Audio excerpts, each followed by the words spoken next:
बच्चों, मैं प्रदीप आपका स्वागत करता हूं आपके अपने चैनल प्रदीप फिजिक्स प्लैनेट में। तो वापस से हम आ चुके हैं नेक्स्ट लेक्चर को लेकर के, जहां पर आरंभ भाग चल रहा है और आज हम लोग आ चुके हैं 5वें लेक्चर में। तो चौथे लेक्चर में हमने देखा था कूलाम का नियम और कूलाम्स लॉ में हमने जाना बल क्या होते हैं, उनके बीच में आकर्षण बल और प्रतिकर्षण बल का परिमाण कैसे निकालेंगे। हमने देखा कि अगर दो बिंदु आवेश एक दूसरे से कुछ दूरी पर रखे गए हैं तो उनके बीच में लगने वाला बल कितने परिमाण और किस किस परिमाण पर निर्भर करेगा, ये सब चीजें हमने देखी थी। अगर इनके बीच में अगर बाहर से कोई माध्यम ले आए तो माध्यम भी ऐसा लाना है जिससे बलों पर प्रभाव पड़े। तो हमें माध्यम ऐसा लाना होता है जैसे कि जो किसी वैद्युतीय माध्यम से थोड़ा डिफरेंट बिहेव करता हो, और ऐसे माध्यम हम लोग कहते हैं परावैद्युत।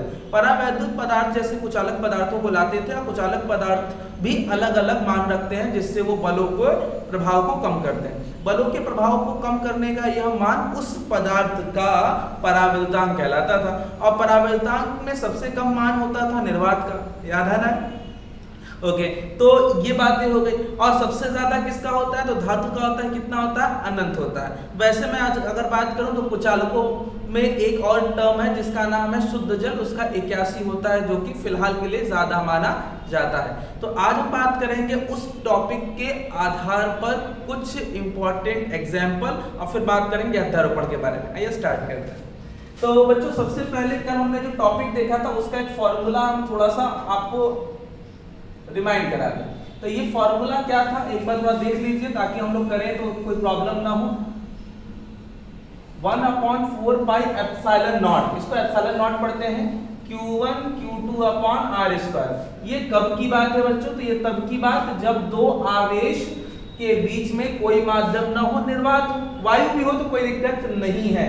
तो जो लोगों ने इसको अभी भी नहीं समझा वो पहले इसको देख करके टॉपिक कंप्लीट करें। और ये तो बात हो गई निर्वात, या फिर मान लीजिए अगर वायु हो भी तो भी काम करेगा। अगर कोई माध्यम हो बच्चों, माध्यम हो तो माध्यम के लिए क्या बताया था? F डैश नाम दे दीजिए।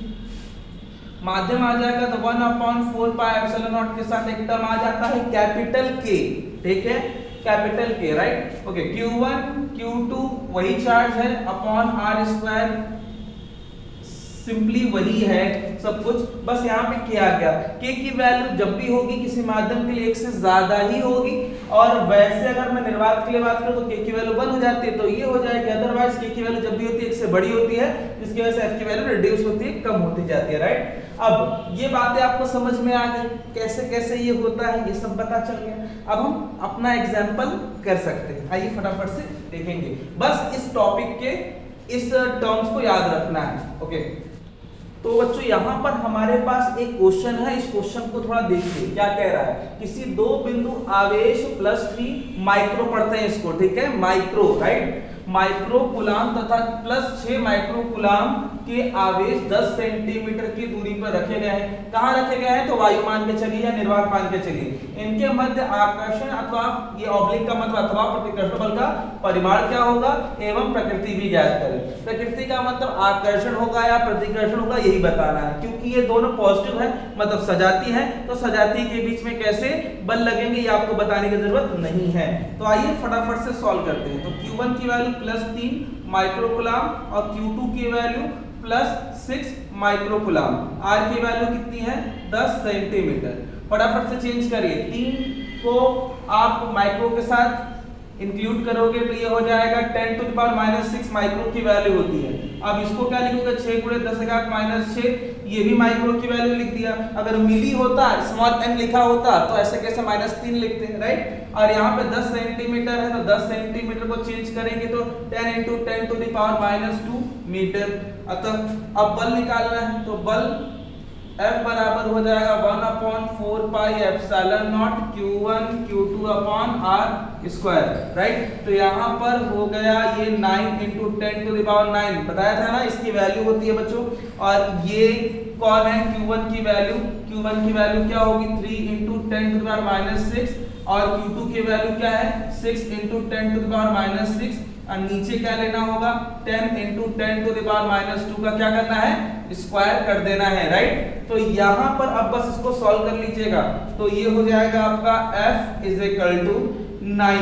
9 यहाँ पे देखिए 3, यहाँ पे देखिए 6, तो फाइनली हो जाएगा 9 × 3 into 6 और ये 10 to the power 9, 10 to the power -6, 10 to the power -6 और ये 10 to the power कुछ नहीं है तो 1 है बच्चों, 1 और ये -2, 1 और -2 कितना होता है, -1 होता है और -1 नीचे बचा, -1 को 2 से मल्टीप्लाई करोगे तो -1 into 2 -2 को ऊपर लेके जाओगे तो क्या हो जाएगा +2।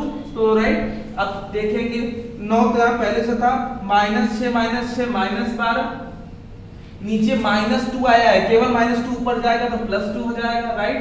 तो फाइनली हो गया f is equal to 9 into 3 into 6, finally ये कितना हो जाएगा, तो आपको कुछ नहीं करना है, सिंपली मल्टीप्लाई करना है। सिंपली मल्टीप्लाई करेंगे तो 18 into 9 into 10 to the power, ये देखो सॉल्व करो इसको सॉल्व करोगे तो अगर 10 to the power -1, right, 10 to the power -1 और इससे मल्टीप्लाई कर लिया तो ये आ जाएगा कितना 162 into 10 to the power -1।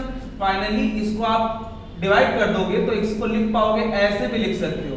Finally ये 16.2 न्यूटन बच्चों आपका क्या आ जाएगा, बल आ जाएगा, क्योंकि पॉजिटिव है तो ये बल का टाइप कैसा होगा, तो इस बल का टाइप जो होगा वो क्या होगा, प्रतिकर्षण होगा, राइट, रिपल्शन होगा, याद रखेंगे।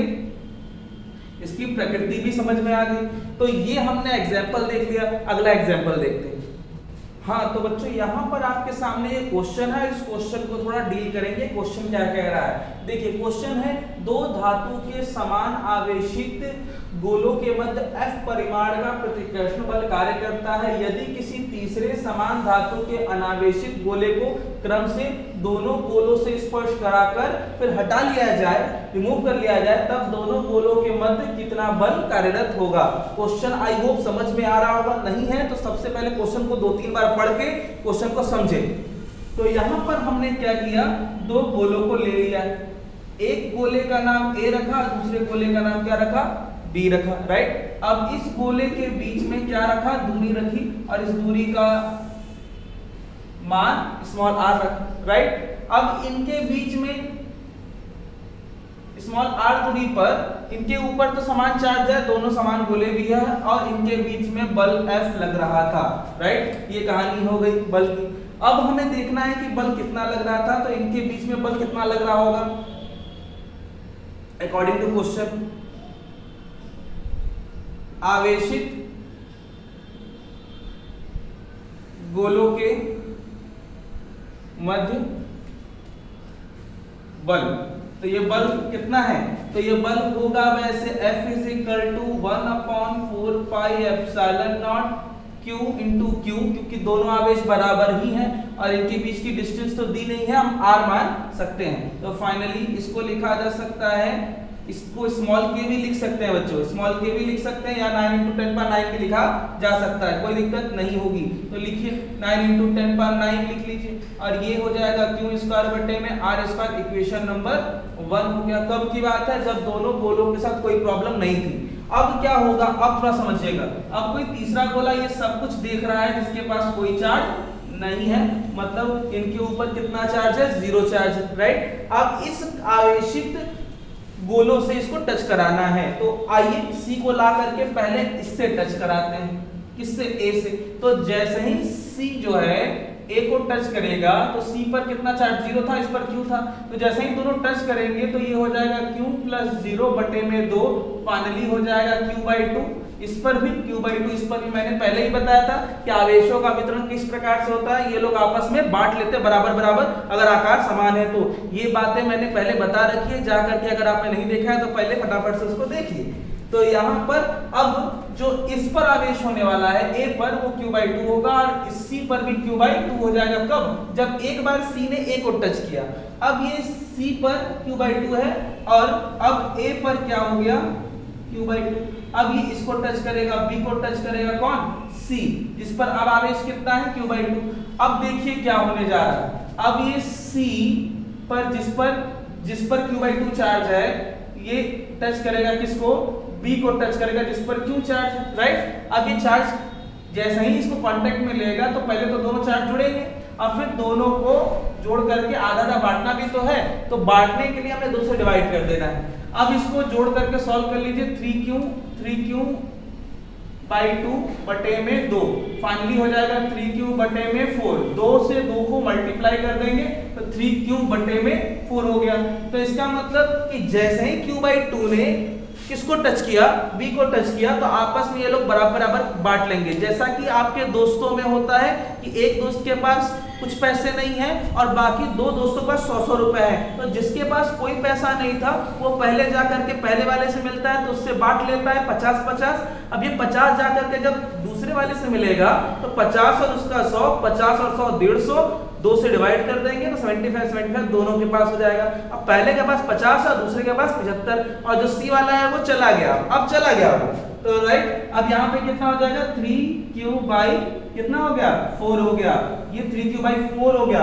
इस पर भी कितना हो जाएगा 3q बाई 4।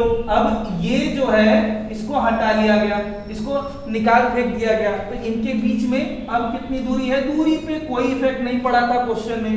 तो अकॉर्डिंग टू क्वेश्चन, प्रश्नानुसार कहते हैं इसको, तो अकॉर्डिंग टू क्वेश्चन स्पर्श करने के पश्चात, स्पर्श कराने के पश्चात क्या हो जाएगा, अब जो नया बल होगा वो हो जाएगा 1/4 pi epsilon not q1 q2। अब देखिए आवेश बराबर नहीं है तो q1 क्या है q बाई 2 और दूसरा क्या है, दूसरा है 3q बाई 4।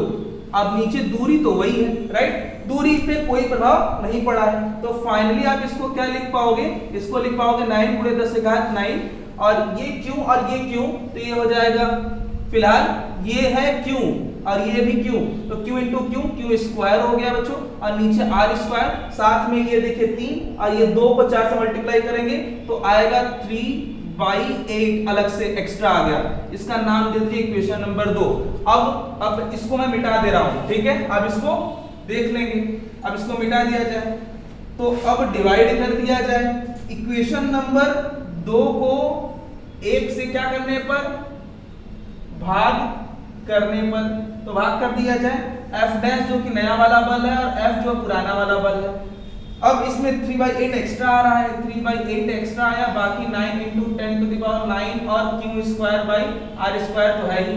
नीचे क्या आया है, नीचे 9 × 10⁹ पहले से जब इसको टच नहीं कराए थे, सब कुछ सेम है, तो f डैश बराबर क्या हो जाएगा 3/8f, मतलब जो नया वाला बल है वो पुराने वाले बल का 3/8 गुना हो जाएगा। ये क्वेश्चन एग्जैक्टली एनसीईआरटी में पढ़ा हुआ है, बस अंतर ये है कि वहां पर ये आवेश जो है q और q उसका मान दे रखा है, तो आपको बस सिंपली ऐसे ही करना है। और अगर ये कॉम्पिटिटिव एग्जाम्स में आता है, अगर जेईई के एग्जाम्स में, नीट के एग्जाम्स में आता है, तो ये ऐसे ही आपको समान आवेश बोल करके दे दिया जाता है। तो आप समझ गए होंगे कैसे करना है। आइए अब बात करेंगे इसके आगे कूलाम का सदिश स्वरूप क्या है, आइए देखते हैं। तो जैसा कि आप बच्चों जानते हो कि कूलाम का नियम एक्चुअली बल के लिए ही तो है, और बल एक सदिश राशि होती है, तो सदिश राशियों का सदिश कैसा बिहेवियर होगा वो देखा जाए, तो उसके लिए देखेंगे कि कूलाम के नियम का सदिश स्वरूप क्या होगा। कूलाम के नियम का सदिश स्वरूप, vector form of Coulomb's law, इसको vector form of Coulomb's law कहते हैं।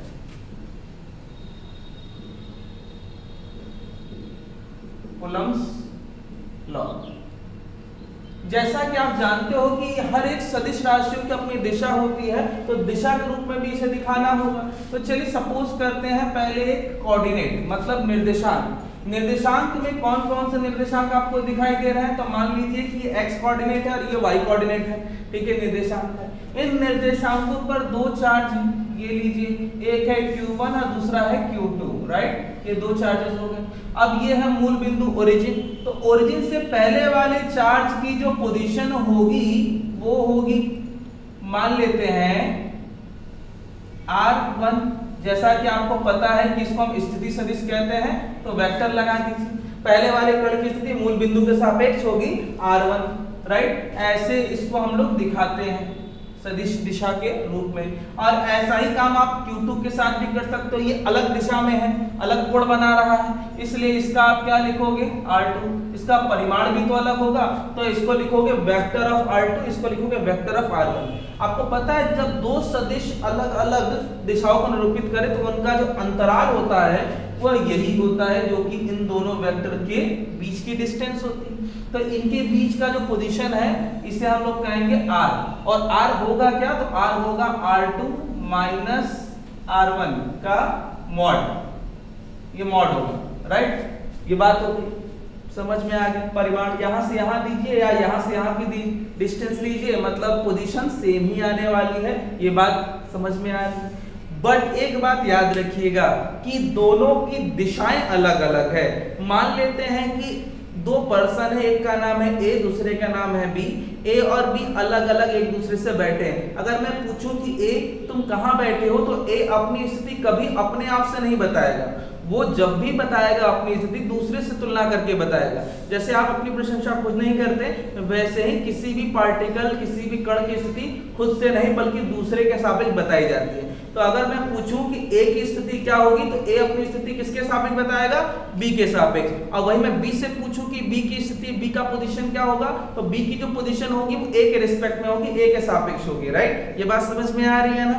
तो आइए देखते हैं कि इसको हम लोग कैसे रिप्रेजेंट करेंगे। तो आइए पहले सपोज कर लेते हैं, माना दो बिंदु आवेश Q1 व Q2 निर्देशांक अक्षों पर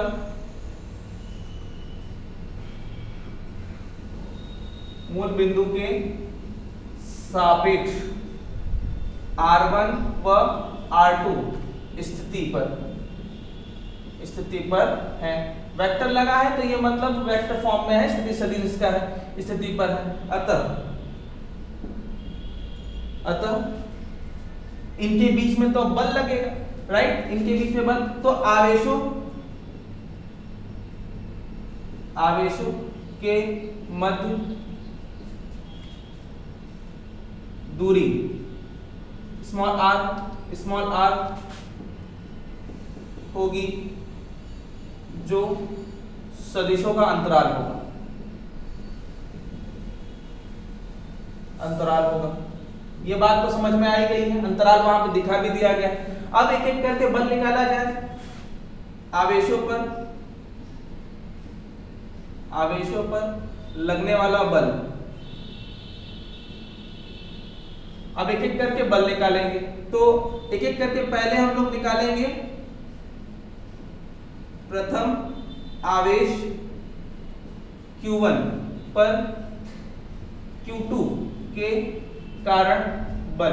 अब मान लेते हैं कि दो लोगों के बीच में लड़ाई हो रही है, तो एक को जो चोट लगेगी वो दूसरे के वजह से ही लगेगी ना, ये तो बात समझ में आ रही है ना। तो बस यही कहानी दिमाग में रखे रहिए, राइट। तो यहाँ पर Q1 पर जो भी फोर्स लगेगा वो इसी की वजह से लगेगा, और कोई तो तीसरा पर्सन है नहीं यहाँ पे, ओके। तो यहाँ पर अगर लिखना होगा इसको, तो मैं इसको लिखूंगा क्या, इसको लिखूंगा लगा बल किस पर, एक पर। किसने लगाया, दो ने लगाया, तो F12 लिखेंगे, वेक्टर फॉर्म में लिखेंगे क्योंकि सदिश है, और साथ में परिमाण लिखेंगे तो 1/4πε0 ये परिमाण होता है। साथ में Q1 और Q2 उनके आवेशों के परिमाण है, और इनके बीच की जो दूरी होगी वो R होगी, जैसा कि आप यहाँ देख पा रहे हैं, इनका दूरी का अंतराल। और अब इनका जो पोजीशन है वो इसकी दिशा को बताएगा। दिशा कैसी होगी, तो ये अपनी दिशा अपने से नहीं बताएगा, ये अपनी दिशा दूसरे के सापेक्ष बताएगा। और इसकी जो दिशा होगी ये हो जाएगी, देखिए इसकी दिशा क्या कहते हैं, कैसे लिखते हैं, इसकी दिशा 2 के सापेक्ष, तो 2 1 लिखा जाएगा, राइट। तो ये हो गया इसका पोजीशन वेक्टर कहते हैं इसको। इसकी दिशा इसके सापेक्ष, मूल बिंदु के सापेक्ष R1 थी, लेकिन इसके सापेक्ष हो जाएगी R21, 2 के सापेक्ष 1 की दिशा। सिंपली अगर मैं इसकी दिशा पूछूं तो इसकी दिशा हो जाएगी 2 की जो दिशा होगी वो 1 के सापेक्ष हो जाएगी। 1 के सापेक्ष, तो 1 को पहले प्रायोरिटी देंगे और फिर लिखेंगे 2। पहले 1 को प्रायोरिटी, जिसको प्रायोरिटी पहले दोगे आप उसको पहले लिखोगे, राइट। तो ये हो गया इसकी दिशा, किसके सापेक्ष, 1 के सापेक्ष। ठीक है, ध्यान रखिएगा। तो यहाँ पर ये परिमाण हो गया, और साथ साथ परिमाण के साथ साथ एकांक सदिश होना चाहिए ताकि दिशा निर्धारित हो सके। तो ये तो पूरी दिशा है, हमें पूरी दिशा नहीं, केवल एकांक सदिश चाहिए। तो एकांक सदिश को कैसे लिखते हो, r लिखोगे, 2 लिखोगे, 1 लिखोगे, और साथ में ऊपर कैप लगा दोगे। कैप कैप क्या बताता है, इसका मान केवल 1 यूनिट होगा, केवल दिशा होगी। ये बात आपको पहले का पता हो, राइट। अब यहां पर पुनः द्वितीय आवेश, बाकी सब कुछ वैसे ही लिखेंगे। Q2 पर किसके कारण, Q1 के कारण बल, राइट, सब कुछ वैसे ही है। तो इस बार क्या लिखोगे, वेक्टर ऑफ F। अब इस पर निकालना है तो आप लिखोगे vector of F21 is equal to 1/4 pi epsilon not Q1 Q2 upon r square. सब कुछ वही है, बस बदला क्या, इसकी दिशा देख रहे हो, इसकी दिशा इसके सापेक्ष ली जाएगी और इसकी दिशा हो जाएगी r1 2, ये हो गई इसकी दिशा। याद रखिए कि जब भी कोई बल निकालेंगे आप इनके बीच में, तो ये बल हमेशा इन्हीं दोनों के बीच में लग रहा है, तो हमेशा उसी मिलाने वाली रेखा के बीच में ही बल लगता है। इसलिए दिशा उसी के सापेक्ष, एक दूसरे के सापेक्ष ही बता सकते हो, किसी थर्ड पर्सन के सापेक्ष नहीं बता सकते। याद रखिएगा, जिसके बीच में बल लग रहा है उसी के सापेक्ष दिशा भी निकालोगे, उसी मिलाने वाली रेखा के लिए निकालना होगा आपको। आगे बढ़े तो यहाँ पर F12 और F21 दोनों निकल गया है, इसका नाम दे दीजिए 2। आपको पता है, सिंस हम जानते हैं क्या कि एक की दिशा दूसरे की दिशा एक दूसरे के विपरीत है, क्योंकि आपको पता है ना कि एक की दिशा अगर इधर है तो एक की दिशा अगर पूर्व है किसके सापेक्ष, B के सापेक्ष, तो B की दिशा पश्चिम होगी किसके सापेक्ष, A के सापेक्ष। तो हम ऐसे लिख सकते हैं क्या, चूंकि R21 की दिशा जब भी होगी R12 के क्या होगी, विपरीत होगी। एकांक सदिश तो एकांक सदिश ही होता है, विपरीत होगी। अतः समीकरण 2 से, तो समीकरण 2 में अगर मैं कहूं तो यहां पर समीकरण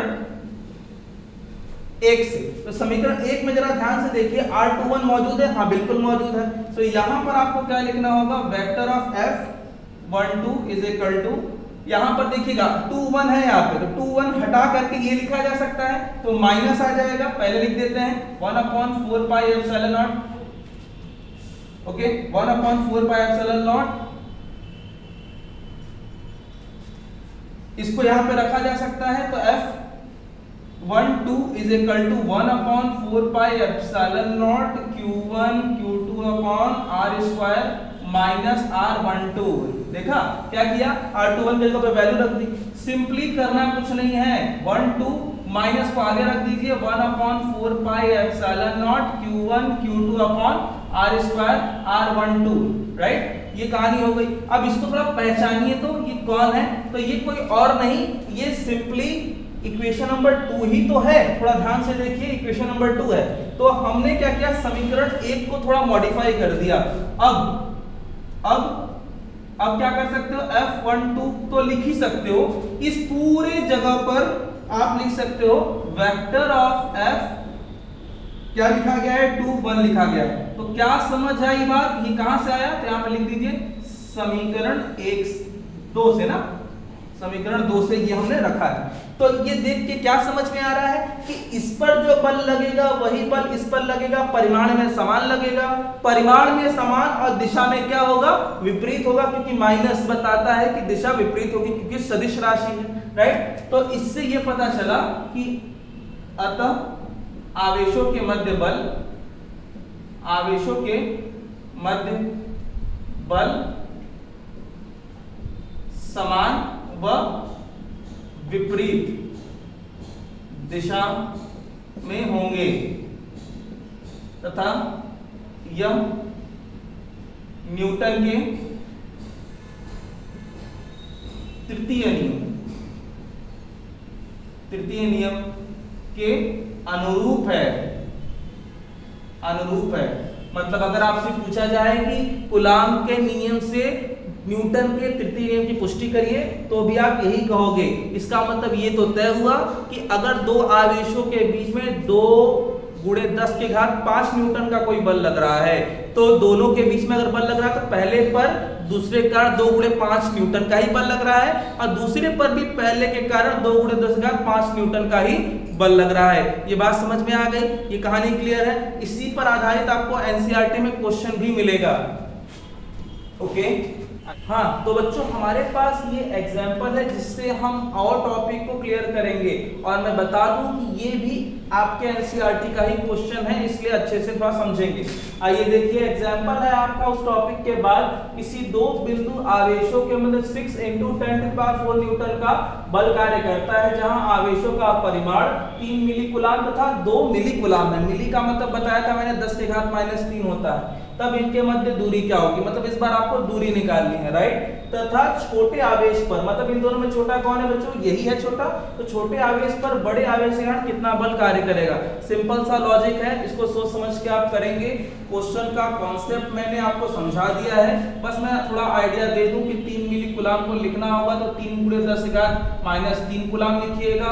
Q2 को लिखना होगा तो 2 मिली कूलाम को 2 × 10 के घात -3 लिखिएगा।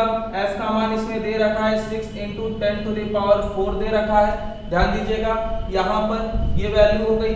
अब आपको क्या देना है, R की वैल्यू निकालनी है, थोड़ा ध्यान से समझिएगा। R की वैल्यू निकालनी है, फॉर्मूला सब आपको पता है, क्या लगाना है, बल का formula F = 1/4πε0 Q1 Q2 R²। ये R² है, आपको R निकालना है। सॉल्व करके R निकाल के आप मुझे इसका आंसर सेंड करेंगे। तो पहला काम जब कंप्लीट कर लेंगे तो सेकंड पार्ट में आएंगे।